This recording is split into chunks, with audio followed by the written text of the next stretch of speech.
Is your approach to the start of the season the same every day from the time you land on the island, or do you give yourself some time to relax in mid-November, ease in, ride different kind of shapes or whatever, relax, and then build up to the start of the year? What is it like for you being over there when you have a few months to get ready for the start of the season? For me, it's not about, it's not the moment I get to Hawaii, I'm thinking about pipeline and sunset. Definitely not. I enjoyed the island a bit more. I played a lot of golf. For sure, started to surf those places every day a little bit more. Sunset pipe, but not too much. A big goal of mine was actually not to over surf pipeline because it's such a dangerous wave. And Sure. so I really didn't want to get hurt coming up, before pipeline.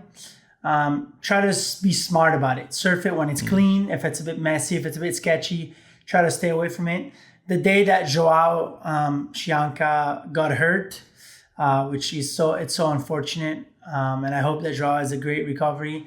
I surfed sunset in the morning, and my plan was to surf sunset when everybody was all excited to surf pipe, and then go to pipe around lunchtime when maybe people already had some waves and the locals had their fair share of a couple of hours of insane pipeline.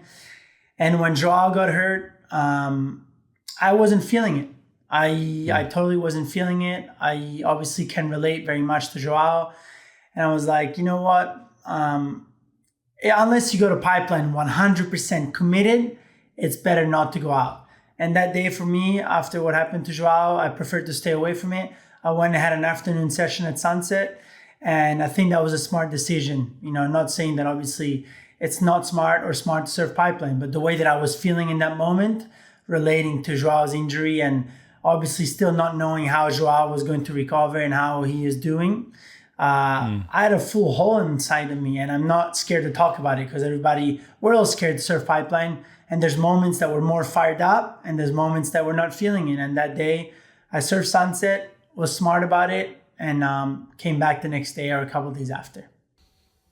Such an interesting insight there. And it's something that must be unique really across all of sports, right? Because we're dealing with the most dynamic field of play for any sport, right? It's not static at all. Every day is different. The waves are different depending on where we're at on tour. Sure. And as you outlined, you're wrestling with this internal appetite as a surfer and a core surfer to go, yeah, I want to surf pipeline. I want to get barreled. I want to go out there and test myself. And having to balance that out with two things, right? Where it's like, if I'm hurt before the season, that's a real disappointment for me. But also, I have to be really sharp. And if I'm not feeling 100% in my body or my equipment or my mind, I'm not going to go there. Is that something that discipline, is that something that you've developed later in life, or was that always there from the beginning? Because I'd imagine when you're younger, you're just like, every session, no matter how dangerous, I'm going, right? Oh my God, no way. That comes with experience. I am 26 years old today. Obviously, I'm still young, but I've been around for a long time. The first years, the year that I broke my back at Pipeline, there was a photographer. His name was Timo Jarminen, worked for Quicksilver for many years, got film on Instagram. An amazing photographer. And he told me that at the end of the winter or after, when I went back to Europe to get all my surgeries and stuff, he's like, dude, this winter, you were going crazy.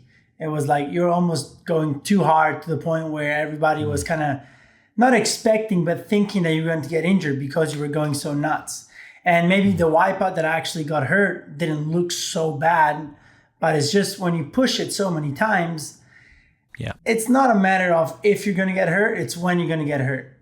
And that injury definitely taught me a lot about pipeline, made me way more scared about pipeline, 100%. And also made me realize, okay, I love to get barreled. I would say I'm not somebody who's scared of bigger waves, but I need to be smart about it. I need to go out, pick my waves, try to find my hole in the crowd, and really, be smart about the waves that I pick. And you see guys like John and Jamie, and obviously they're the best pipe surfers, but not only they get the best waves, in a session, they might fall off once or twice. And a lot of times they might catch 5 or 6 waves and make all of them. So I think that's I think that's something to learn from by those guys. And with the years of surfing pipeline and spending time here, I've noticed that, I got to be smart about it. It is interesting. I'm curious though, and I'm not, depending on your answer, I'm not recommending everyone go like, yeah, we have to be as reckless as possible to get as good as you've gotten at surfing pipeline. Yeah. But do you think that if you hadn't been pushing it when you were younger and developing, I guess my question is, do you think there was another way to get comfortable and experienced out there, or it's just, hey, you have to pay your dues, and some people pay them very quickly and some people take their time? Pipeline, you need to spend time out there. And obviously I talked about John and Jamie and those guys, but I'm sure those guys have had gnarly injuries out there, gnarly wipeouts. They've been in situations where they were scared and got hurt, obviously, and put out of the water. So obviously I wouldn't say you have to get hurt to be good at pipeline. That's not, but you need to spend time out there to feel comfortable. Because when a 10-footer comes and you have the priority and it's in the Pipe Masters or the Pipe Pro, whatever it's called now, you have to be able to be confident that not only you're going to catch the wave, it's not about just going. It's I'm going and I'm making it. And I'm not just getting a 3 or a 4 in front of the barrel. I'm going, I'm going to stall, let go at the right time, and understand the wave, because when you're scared, it's not only about going, it's easy. Then you got to really think about every single detail, the paddle, the angle, the takeoff, stalling at the right time, letting go of the grab, doing a pump.